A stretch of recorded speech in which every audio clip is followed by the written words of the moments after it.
A ver, en la pregunta 3 tenemos que hallar RDS para que el Zener funcione como un rectificador.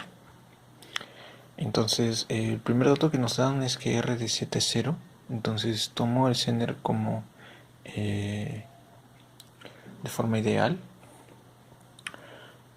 A su vez, pongo el caso en el que el diodo está encendido, es decir, cuando está funcionando como un rectificador. Y como quiero hallar la resistencia para que el diodo funcione como tal, es decir, no debe apagarse, sino debe estar funcionando, lo que hago es cerrar el circuito, digamos, para que funcione o para que los cálculos sean para cuando el diodo está a punto de apagarse. Entonces, primero pongo aquí unas corrientes I1 y 2.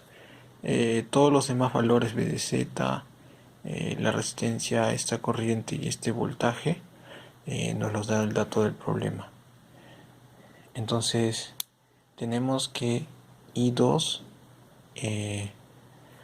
sería igual a la corriente que está pasando por la resistencia, que sería 6,2, que es el voltaje del Zener, menos el voltaje del diodo sobre la resistencia, ¿no? Y nos queda 30 miliamperios. Entonces la corriente I1 sería igual a la suma de la corriente en el Zener más 132 miliamperios más I2.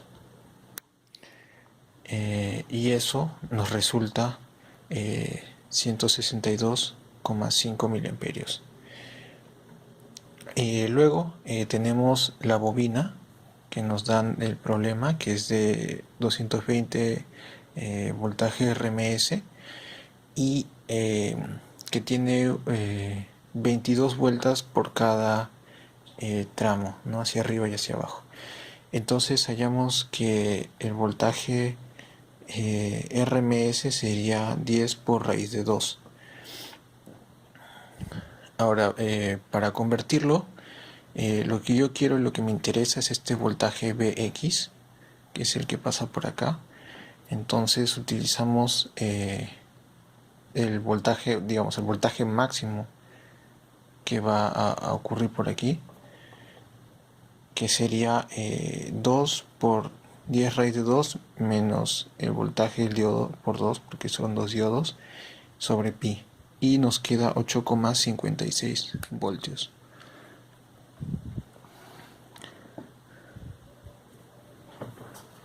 Ahora, como vamos a trabajar con la parte en la que el diodo está a punto de apagarse, consideramos, hay un rizado en Vx. Consideramos la parte, perdón, el Vx menor, ¿no? De esa gráfica rizada, consideramos la parte inferior, que sería el Vx máximo que acabamos de hallar menos el rizado, ¿no? Y eso nos queda 7,36. Entonces la resistencia que buscamos sería V de X mínimo menos el voltaje de Zener entre la corriente que pasa por ahí, y despejando nos queda 7,14 ohmios. Luego, para la parte B, para hallar la parte capacitiva, lo que tenemos que hacer es usar el voltaje rizado y la corriente que y la corriente de I1, y reemplazando nos quedaría 1,2 es igual a 162,5 miliamperios sobre 2 por 60 Hz por la capacitancia, y nos resulta 1,12 microfaradios. Para la parte C lo que necesitamos es la potencia máxima que disipará el Zener. Entonces para ello lo que quiero es la corriente máxima que va a ingresar por el Zener. Yo empecé por la parte D primero y la había hallado aquí. Lo que había dicho es que el Vx máximo ya lo habíamos hallado, que era 8,56 voltios, Entonces a partir de ahí hallo la corriente máxima que va a pasar por esa resistencia, que sería esta de aquí, 330,53. Y bueno, con ese dato trabajamos aquí, que sería el I de Z máximo, sería a la corriente I1 máxima, menos 132 que va al dispositivo, menos 30 que va hacia la resistencia con el LED, y hallamos que la corriente máxima en el diodo sería 168,53 miliamperios. Entonces con eso